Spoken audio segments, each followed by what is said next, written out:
We've been watching in this theme the world of Jesus by looking at Roman imperial theology and taking it through the time from, say, 31 BCE at Axiom to 9 BCE at places like Priene or the altar of Augustan peace in Rome, on to 14 CE after the death of Augustus, how his acts were proclaimed on various temples to Roman Augustus.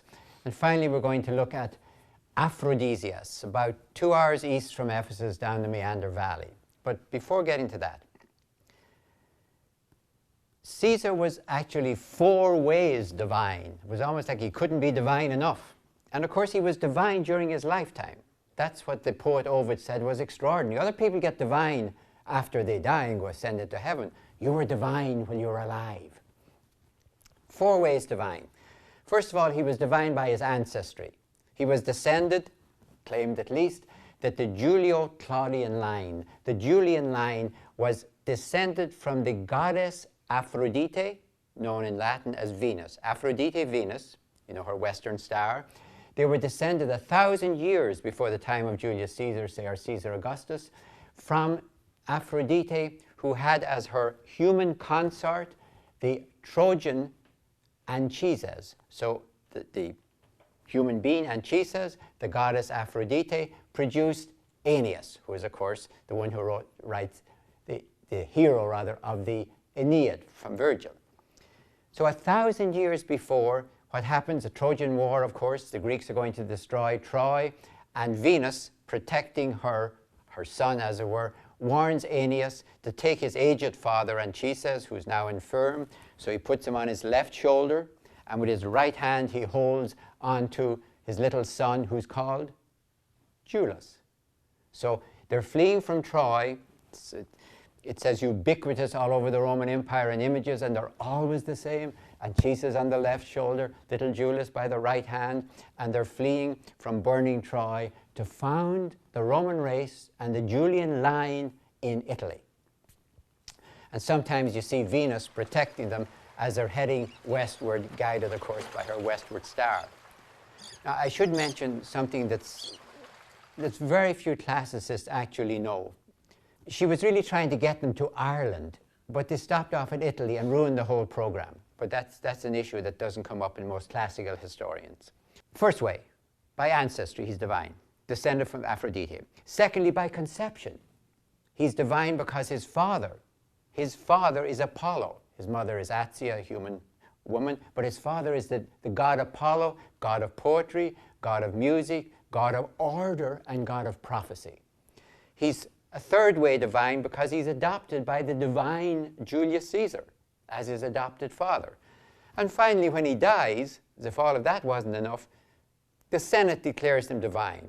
So he's 4 ways divine. I want to take you then to Aphrodisias, and you already see why Aphrodisias is going to be so important. First of all, it's got exactly the right name in the right time and right place. If the emperor is claiming to be descended from Aphrodite and your city is called Aphrodisias, you've got it made. And Aphrodisias, in fact, Caesar said, my favorite city in all the world. Never went there, of course, but called after his ancestress. So first thing going from Aphrodisias is their name. Second thing is they have a school of carving. There's lots of marble comes from the Babada, the nearby mountain, and they have a huge school of carving. So they created at Aphrodisias something which is, as far as we know, as far as we've ever discovered, unique in the whole Roman world. It's called either an Augusteum, a shrine to Augustus, or a Sebastian, if you're using the Greek term. We're not just talking about a temple of Roman Augustus. The background is extraordinary. It's probably a genius piece of advertising. We Christians think of the Old Testament as the background to our New Testament. Rome was saying, look, using our language now, the Old Testament is Homer. The New Testament is Virgil's Aeneid. They're basically telling the Greeks, dear Greeks, your destiny was always to become Romans. Welcome home. Don't think of yourself as a conquered people. Think of yourself as an absorbed people. And this is the message they're going to tell to the Greeks in this shrine. You have to imagine, first of all, if you're standing at the gate, you're standing at a very ornate gate, and you're looking down a long avenue, and at the far end is one of those temples to Roma and Augustus. We talked about them before. We found one in Pisidian Antioch. We found one at Ankara, ancient Ankara. This is a third one, Roma and Augustus, the center of Roman theology. Now, you're looking down this long avenue. And now reverse it and imagine you're standing on the temple steps. You're standing right here on the steps of the temple and you're looking down this avenue. The width here is about 45 feet. And what's important about that is that the height on either side is 40 feet. So you're almost in a box, you're almost in a square, like a tunnel. It's like if you took a football field and a tunnel and brought all the seats up next to you. So everywhere you look, you're looking up. And it's hurting your neck. And by the time you get to the end of your football field, you've really got a sore neck. And then you're getting the point. Look up. Always look up. So as you start down this avenue, the lower level, there's 3 levels. Each of them is about 10 feet roughly. And the bottom level is going to have Doric capitals on the columns, then Ionic capitals, and then Corinthian capitals. So if you're Greek, you say, that's our stuff. Yeah, that's your stuff. Not your stuff anymore, but it looks like your stuff. So this bottom column, this bottom tier rather, there's nothing there. It's just support. It has no other reason than raising the second ones up to the height. So as you look down this, standing on the temple, looking towards the gate, on the north, by the way, the gate opens west, of course, towards Rome. Rome is coming in the gate, as it were. So you're looking towards that gate. Top, now, in the north tier, first thing you see is all sorts of cosmic images, I suppose you'd call them.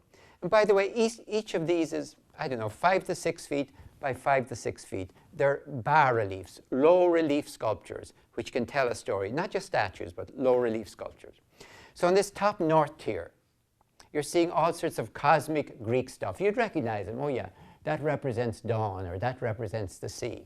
And right below it, so top Greek, right below it is Roman.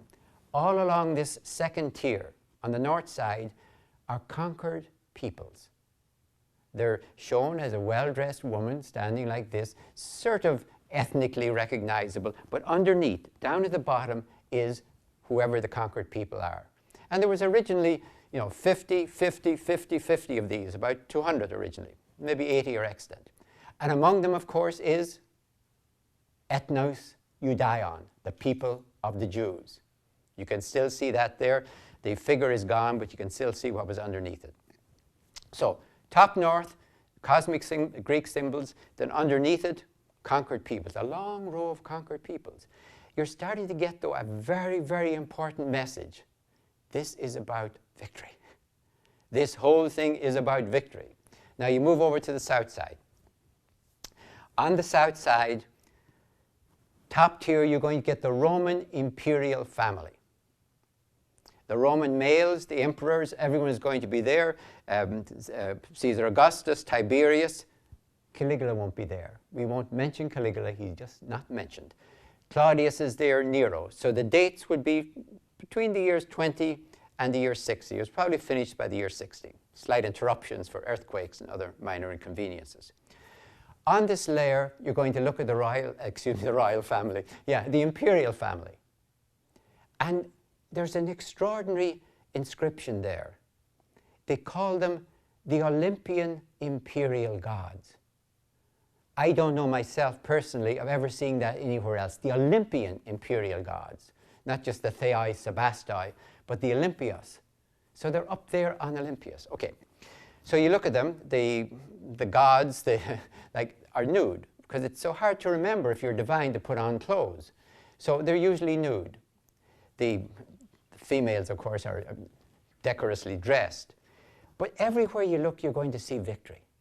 Everywhere you look, you're going to see victory. The way you'll see it is this. First of all, the goddess Victoria will be there. Watch for wings. If you see a female figure with wings, that's victory. Her arm may be up above, crowning a victory pole.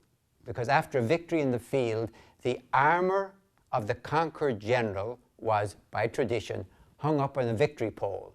So watch for images where you see the conquered person with his arms behind him and then a victory pole.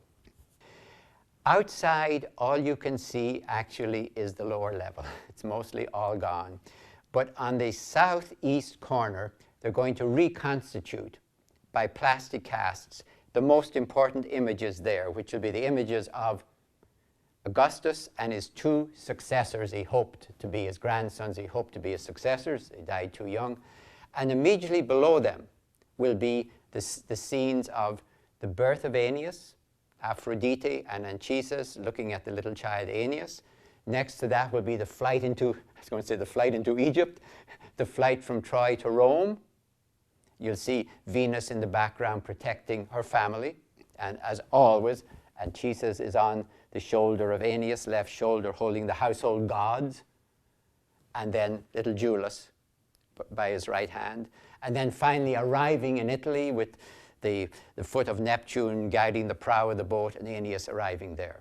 That's all that you're going to see outside, and that's plaster cast. Inside the new museum, you can see those Greek cosmic symbols on the top north tier, day, for example, or the sea.